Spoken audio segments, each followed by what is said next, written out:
नमस्कार। आइए गणितीय विवेचन के अब हम चलते हैं भाग 2 में।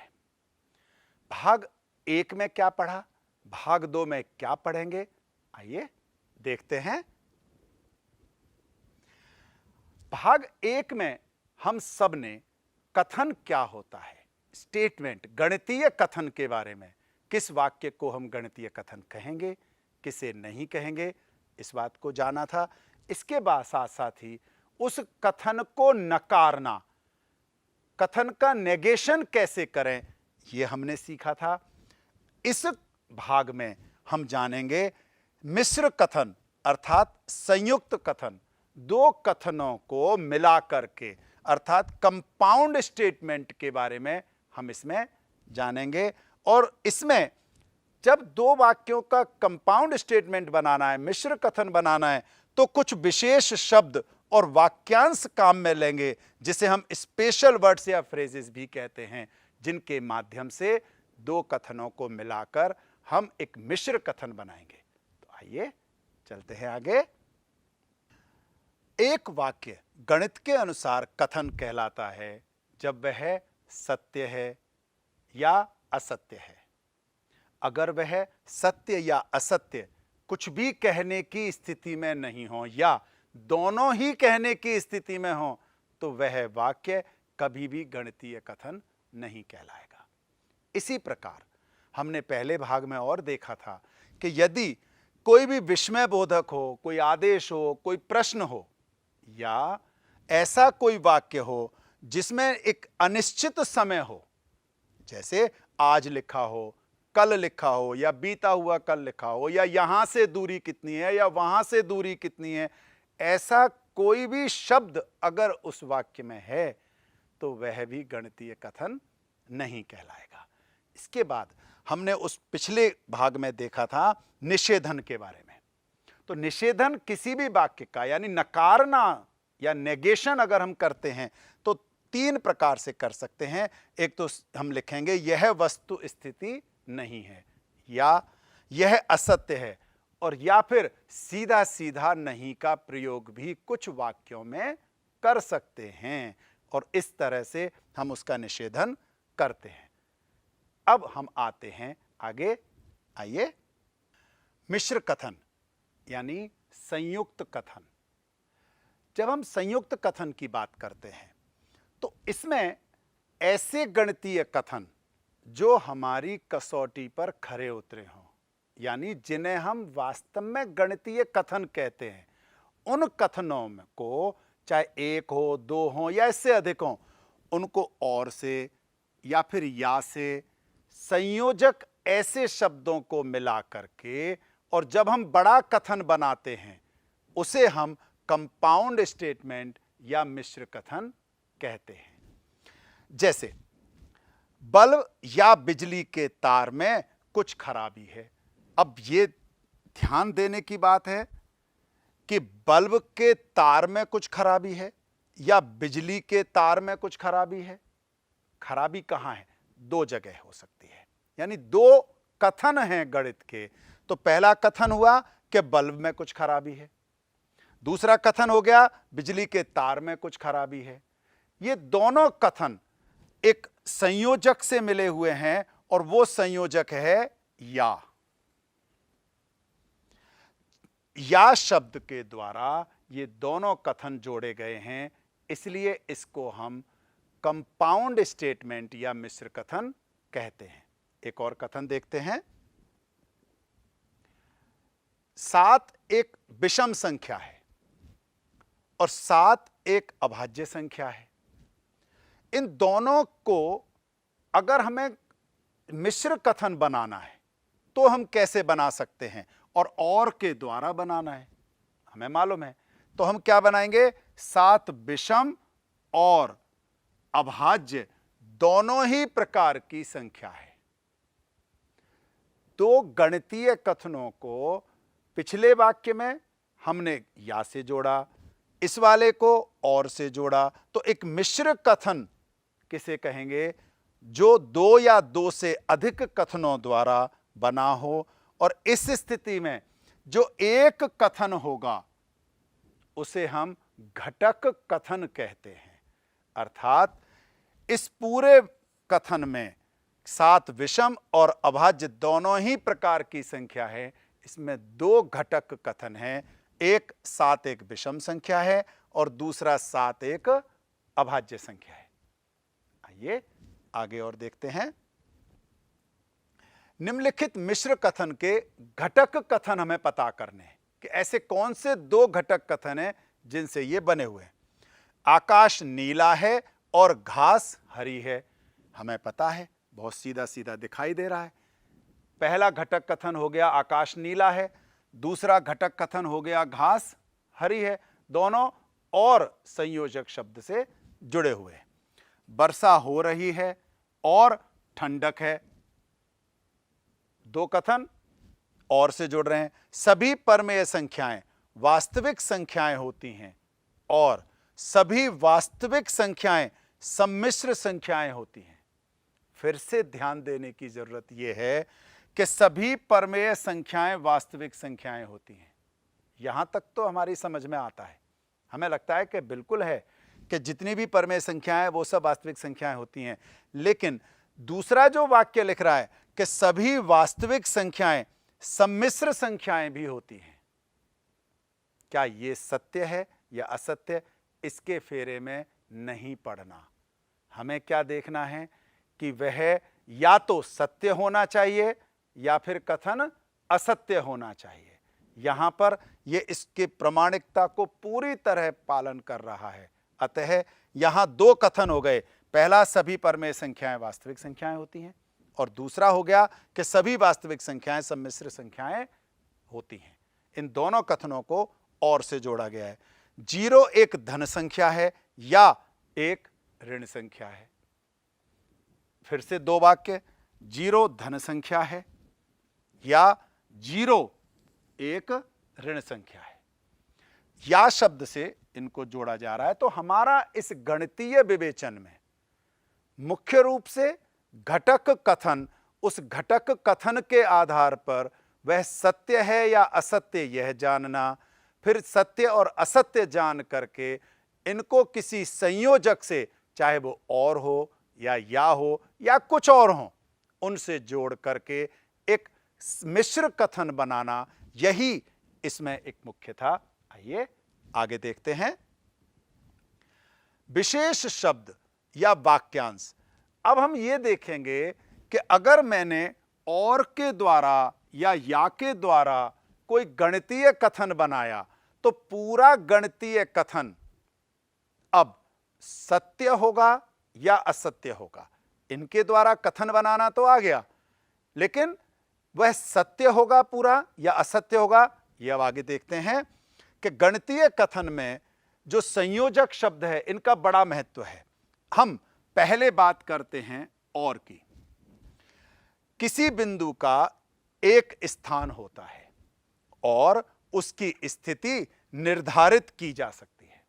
ये 2 घटक कथनों से बना है। पहला घटक कथन है कि किसी बिंदु का एक स्थान होता है और दूसरा है उसकी स्थिति निर्धारित की जा सकती है।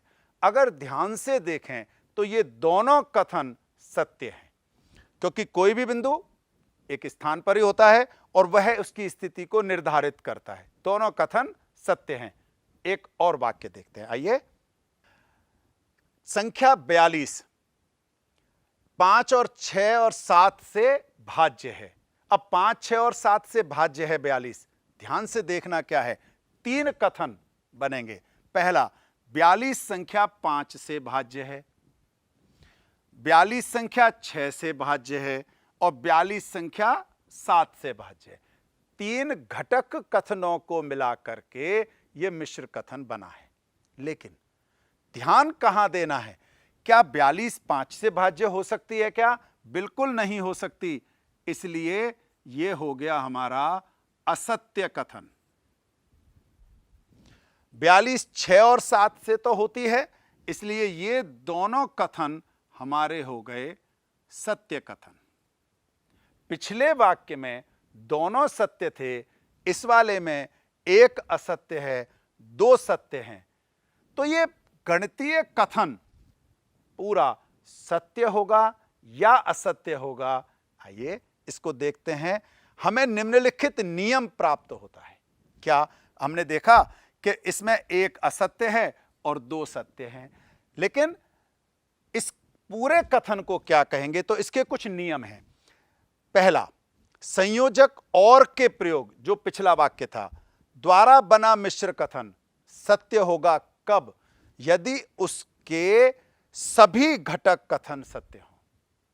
यानी किसी भी और संयोजक से मिलकर के कोई गणितीय कथन बना है तो वहां और को अगर हम अंग्रेजी में देखें तो एंड, या और का मतलब या नहीं है, तो एंड का मतलब अगर दोनों घटक कथन सत्य हैं तभी वह मिश्र कथन सत्य होगा। यदि कोई एक भी कथन असत्य हुआ और संयोजक के समय तो वह गणितीय कथन यानी मिश्र कथन असत्य हो जाएगा। संयोजक और के प्रयोग द्वारा बना मिश्र कथन असत्य होगा यदि इसका एक भी घटक कथन असत्य है। तो और में क्या ध्यान आया? और यानी अंग्रेजी में एंड। जी हां, दोनों घटक कथन सत्य होंगे तो मिश्र कथन सत्य होगा, और अगर दोनों असत्य हों या कोई एक भी असत्य होगा तो वह मिश्र कथन असत्य होगा। आइए इसके बाद या वाला देखते हैं। एल्कोहल और पानी के मिश्रण को रासायनिक विधियों द्वारा अलग किया जा सकता है। इस कथन को शब्द और हमें दिख रहा है। अब यहां एक और विशेष बात, और यहां भी आया है और पिछले वाक्य में भी था, लेकिन यहां और संयोजक के रूप में नहीं है। क्यों नहीं है? आप ध्यान से देखो तो एल्कोहल और पानी का मिश्रण, यहां ये दो वाक्य नहीं है, दो घटक कथन नहीं है। इसलिए और शब्द का मतलब सीधा सीधा नहीं जानना कि किसी भी कथन में अगर और लिख रहा है तो वो संयोजक ही होगा, ऐसा जरूरी नहीं है। इस कथन को शब्द और से प्रयुक्त मिश्र कथन नहीं माना जा सकता। क्यों? क्योंकि यहां पर और दो वस्तुओं एल्कोहल और पानी का उल्लेख कर रहा है। इसका निष्कर्ष क्या निकलता है कि यह नहीं समझना चाहिए कि शब्द और से प्रयुक्त वाक्य हमेशा मिश्र कथन ही होगा। तो यहां हमें विशेष सावधानी भी रखनी है। एक उदाहरण और देखते हैं। एक या संयोजक। अब या संयोजक को अगर हम ध्यान से देखें तो एक उदाहरण से समझ में आता है। किसी रेस्टोरेंट में, आहार गृह में एक थाली के साथ आइसक्रीम या गुलाब जामुन उपलब्ध की जाती है। इसका सीधा सीधा अर्थ है, थाली के साथ आइसक्रीम ले सकते हैं या फिर गुलाब जामुन ले सकते हैं, दोनों नहीं मिलेंगे। जिसे आइसक्रीम चाहिए वो आइसक्रीम ले, गुलाब जामुन नहीं मिलेगा, और जिसे गुलाब जामुन चाहिए वो गुलाब जामुन ले। लेकिन ऐसा नहीं हो सकता कि वो दोनों ही ले ले। इसका मतलब क्या है? यहां पर जो या शब्द आया है, ये या दोनों के लिए नहीं है, दोनों में से कोई एक पसंद करना है। इसलिए इसको कहते हैं अपवर्जित या अपवर्जित।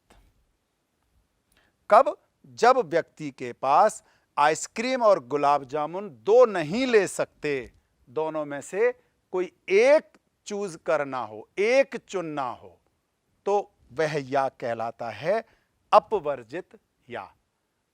आगे देखते हैं। एक विद्यार्थी जिसने जीव विज्ञान या रसायन विज्ञान विषयों का चयन किया है, वह सूक्ष्म जीव विज्ञान के स्नातकोत्तर पाठ्यक्रम में प्रवेश के लिए आवेदन कर सकता है। वो पीजी करना चाहता है, एमए करना चाहता है, स्नातकोत्तर पाठ्यक्रम में भाग लेना चाहता है। तो इसके लिए एक शर्त रखी, क्या? कि या तो उसने जीव विज्ञान से किया हो या फिर उसने रसायन विज्ञान से किया हो। यहां अगर ध्यान से देखें तो जीव विज्ञान वाले को स्नातकोत्तर में भाग में ले सकता है, रसायन वाला भी ले सकता है, और जिसने दोनों में किया है वो भी ले सकता है। यानी यहां पर इस या में यह शर्त नहीं है कि अगर जीव विज्ञान लिया है तो रसायन विज्ञान नहीं लेना चाहिए, या रसायन विज्ञान है तो जीव विज्ञान नहीं होना चाहिए। यहां एक भी हो सकता है, दूसरा भी हो सकता है, या दोनों भी हो सकते हैं। तो ऐसा या हमारा कहलाता है अंतर्विष्ट या। तो ये दो प्रकार के या, अंतर्विष्ट या हमारे लिए विशेष महत्वपूर्ण है। इस पर हम कुछ और उदाहरण देखते हैं। आइए, निम्नलिखित प्रत्येक कथन में ज्ञात कीजिए क्या अंतर्विष्ट है या अपवर्जित है, किसका प्रयोग किया गया है। अपना उत्तर कारण सहित बताइए। देखते हैं, किसी देश में प्रवेश करने के लिए आपको पासपोर्ट चाहिए या मतदाता पहचान पत्र की आवश्यकता है। पासपोर्ट दिखा दो, आप जा सकते हो, या आपके पास मतदाता पहचान पत्र है, आप दिखा दो, जा सकते हैं।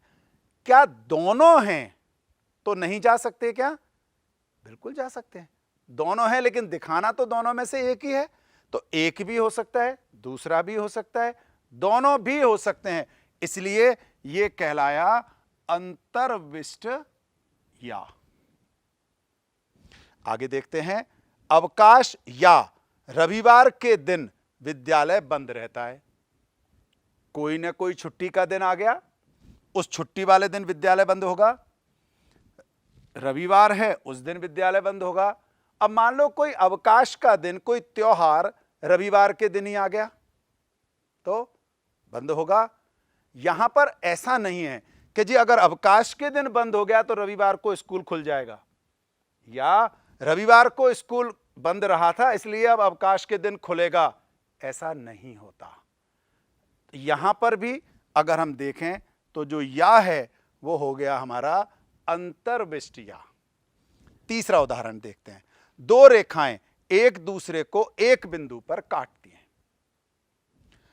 या समांतर होती हैं। यहां अगर आप ध्यान करें तो दो रेखाएं, ये दो रेखाएं एक दूसरे को काट रही हैं। ऐसा भी हो सकता है कि ये दो रेखाएं समानांतर हों। अब इन दोनों रेखाओं में से हम देखें, या तो वो काटेगी एक बिंदु पर या फिर समांतर होगी। ऐसा नहीं हो सकता है कि वो एक बिंदु पर भी काटे और समांतर भी हो जाए। दोनों नहीं हो सकते। एक है तो दूसरा नहीं होगा, दूसरा है तो पहला नहीं होगा। इसलिए यहां जो या का प्रयोग किया गया है, ये या हो गया हमारा अपवर्जित या। चौथा उदाहरण देखते हैं, तृतीय भाषा के रूप में कोई विद्यार्थी या तो फ्रेंच ले सकता है या संस्कृत भाषा ले सकता है। हम सबको पता है गणित और इंग्लिश के अलावा हमें एक, हिंदी और अंग्रेजी के अलावा हमें एक और भाषा लेने का हमें रहता है जिसको हम तृतीय भाषा कहते हैं। कहीं पर कोई भाषा फ्रेंच है, कहीं जर्मनी है, कहीं संस्कृत है, या कुछ और हो सकता है। ऐसा नहीं हो सकता कि तृतीय भाषा में आप फ्रेंच और संस्कृत दोनों ही ले लो, यह नहीं हो सकता। तो तृतीय भाषा यानी दो भाषा तो जरूरी है, उनके साथ तीसरी भाषा को चुनना। तो यहां पर भी जो या शब्द आया है वो इन दो में से कोई एक चुन पाओगे। अगर एक को चुन लिया तो दूसरा नहीं चुन सकते। इसलिए यहां का या हो गया हमारा अपवर्जित या। आइए कुछ और आगे देखते हैं। अंतर्विष्ट या प्रयुक्त मिश्र कथन सत्य कब होता है और असत्य कब होगा। अब अंतर्विष्ट में हमें पता है एक हो, दो हो या दोनों हो, सब जायज है। इसका मतलब क्या है, यदि उसका एक घटक कथन भी सत्य होगा तो इसका मतलब उसके दोनों घटक कथन भी सत्य हो या ना हो, इससे कोई फर्क नहीं पड़ता। केवल एक घटक कथन भी सत्य है तो वह मिश्र कथन सत्य हो जाएगा। कब? जबकि अंतर्विष्ट या है। तो अंतर्विष्ट या प्रयुक्त मिश्र कथन असत्य कब होगा? जब उसके दोनों ही असत्य हों। अगर उसके दोनों ही मिश्र, अब जो घटक कथन है असत्य होंगे तभी मिश्र कथन असत्य होगा। अगर उन दो में से कोई एक कथन भी सत्य है तो ऐसा मिश्र कथन जिसमें अंतर्विष्टि या है वह मिश्र कथन सत्य होगा। तो हमारा काम क्या है? यह पहचानना कि वो अंतर्विष्टि या प्रयोग हो रहा है या नहीं। तो अगर अंतर्विष्ट है तो एक कथन सत्य है तो पूरा कथन सत्य हो जाएगा, चाहे दूसरे वाला सत्य हो या नहीं हो। दो रेखाएं एक दूसरे को एक बिंदु पर काटती हैं या वे समांतर हैं। इसके घटक कथन निम्नलिखित हैं। हमने क्या देखा था कि दो रेखाएं एक दूसरे को एक बिंदु पर काटती हैं या वे दो रेखाएं समानांतर हैं।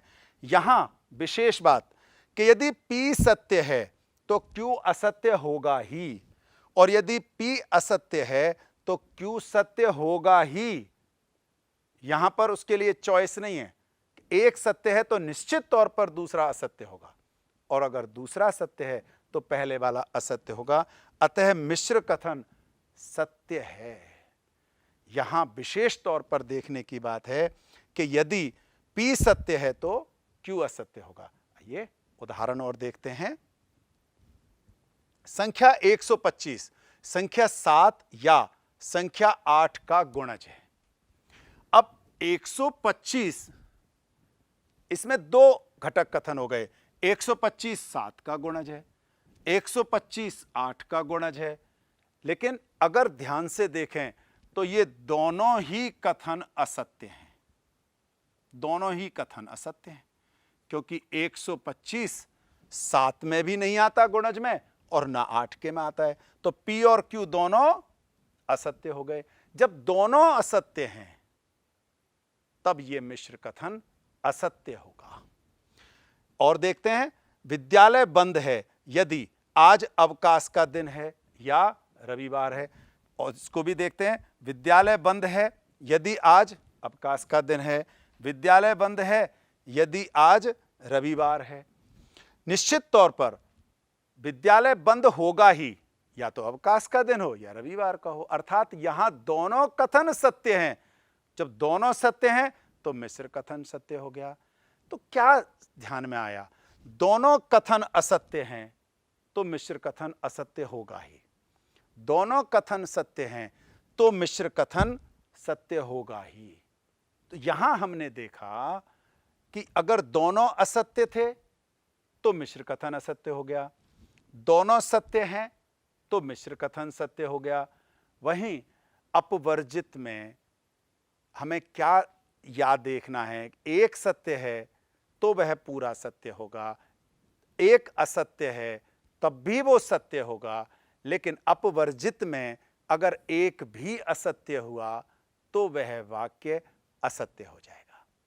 तो आप देखते हैं हमने आज क्या क्या पढ़ा है। आइए, मिश्र कथन किसे कहते हैं? हमने जाना दो या दो से ज्यादा कथनों को मिला करके हम जो कथन बनाते हैं उसे मिश्र कथन कहते हैं, और उस मिश्र कथन को और से या से जोड़ा जाता है जिसे संयोजक कहते हैं। गणित एक मिश्र कथन वह कथन है जो दो या दो से अधिक कथनों द्वारा बना हो, और ऐसे में प्रत्येक कथन को घटक कथन कहते हैं। मिश्र कथन में प्रयुक्त और या प्रकार के कुछ संयोजक शब्दों का प्रयोग हम अक्सर करते हैं। इन्हें हम संयोजक कहते हैं, अर्थात दो घटक कथनों को जोड़ने वाला। अगर और का प्रयोग करके हमने किया है तो वह सत्य होगा यदि उसके सभी घटक कथन सत्य हैं। यदि और शब्द है तो निश्चित तौर पर अगर दोनों ही घटक कथन सत्य हैं तभी सत्य होगा।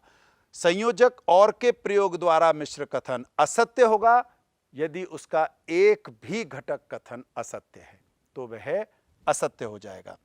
अंतर्विष्ट या प्रयुक्त मिश्र कथन सत्य होगा यदि उसका कोई एक घटक कथन भी सत्य है, और अंतर्विष्ट या प्रयुक्त मिश्र कथन असत्य होगा कब? जब उसके दोनों ही घटक कथन असत्य हों।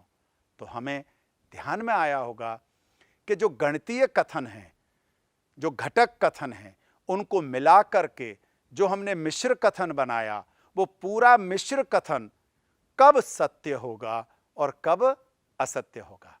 आप इनका अभ्यास करें। धन्यवाद।